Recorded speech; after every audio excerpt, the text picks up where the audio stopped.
Lembaga Pemasyarakatan Kelas 2A Ambon terletak di Provinsi Maluku pada Jalan Laksdia Leowatimena. Lembaga Pemasyarakatan Kelas 2A Ambon didirikan di atas tanah seluas 40.000 meter persegi dan mulai dibangun pada tahun 1991 hingga tahun 1992. Diresmikan oleh Menteri Kehakiman Republik Indonesia Bapak Haji Ismail Saleh SH pada tanggal 20 Maret 1993.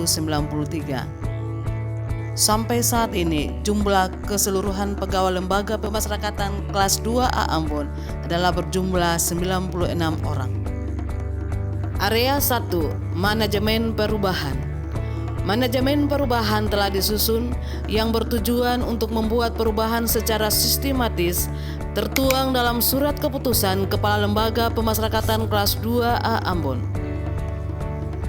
Pembaharuan pola pikir dan budaya kerja terhadap seluruh aparatur lapas Ambon telah diterapkan sehingga tercipta lingkungan kerja yang benar-benar bebas dari korupsi dan berkinerja baik melalui upaya keteladanan yang ditunjukkan pimpinan dan diikuti oleh aparatur lapas Ambon melalui apel, pemilihan role model agen perubahan, pemberian reward dan punishment, dan bantuan sosial.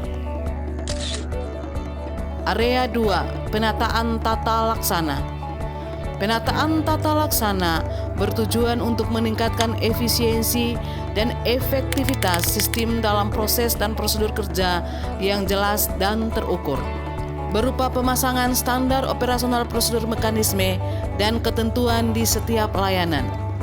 Yang kedua ialah e-office pengukuran indikator. Ini dilakukan dengan mengacu pada kondisi kerja operasionalisasi dan pelayanan publik menggunakan teknologi informasi kinerja. Masyarakat pun dapat mengetahui program dan kegiatan secara langsung yang diselenggarakan Lapas Ambon melalui website resmi dan media sosial seperti Instagram, Facebook, Twitter, dan YouTube resmi Lapas Ambon. Area 3, Penataan Sistem Manajemen Sumber Daya Manusia. Diselenggarakan melalui 1. Analisa kebutuhan pegawai dan rencana pemenuhan kebutuhan pegawai yang disesuaikan dengan beban kerja pada masing-masing fungsi jabatan struktural. 2. Pola mutasi. Pola mutasi internal dan eksternal bagi pejabat struktural dan pegawai staf.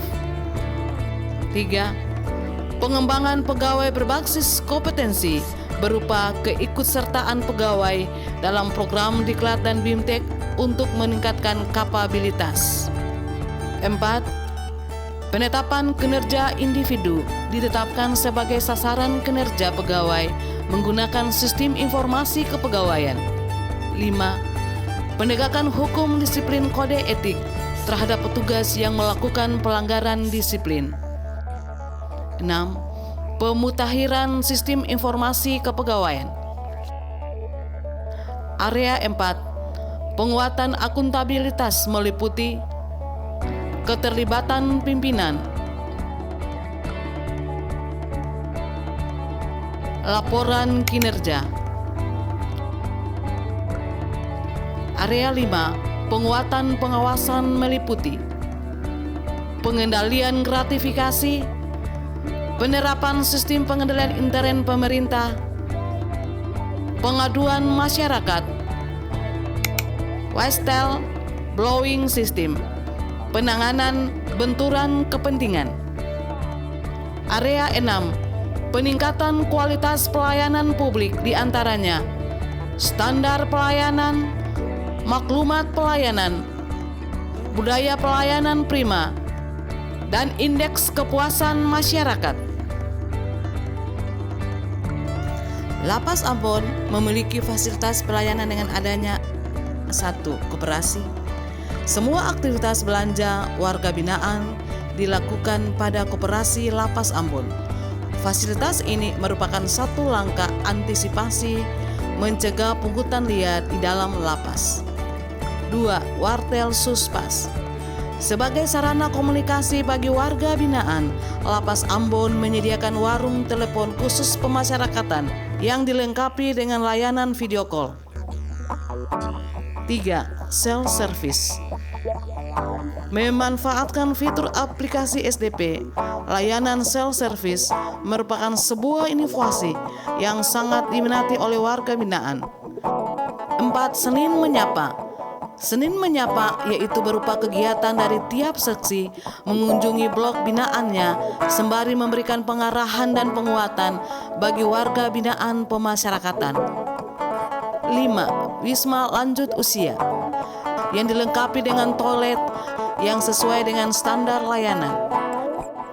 Dalam upaya menciptakan pelayanan prima bagi warga binaan, Lapas Ambon memiliki pelayanan pengecekan kesehatan secara rutin oleh petugas kesehatan.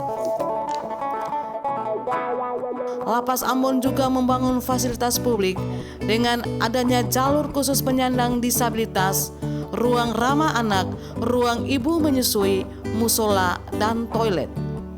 Selain dari 6 area perubahan, Lapas Ambon juga berinovasi dengan menerapkan pelayanan publik, diantaranya Silatu.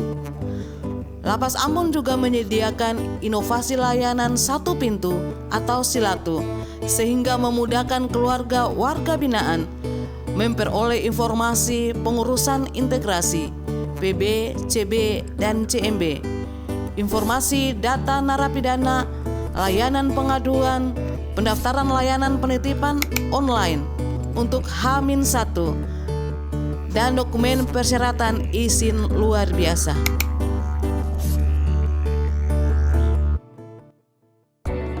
Selain itu, terdapat juga program pembinaan warga binaan. Lapas Ambon juga memberikan pembekalan kepada warga binaan, yaitu pembinaan kepribadian berupa tahsin Al-Quran dan katesisasi. Terdapat juga kegiatan pembinaan Pramuka Gugus Depan Saharjo yang bekerja sama dengan Pramuka Kuartil Ranting Baguala.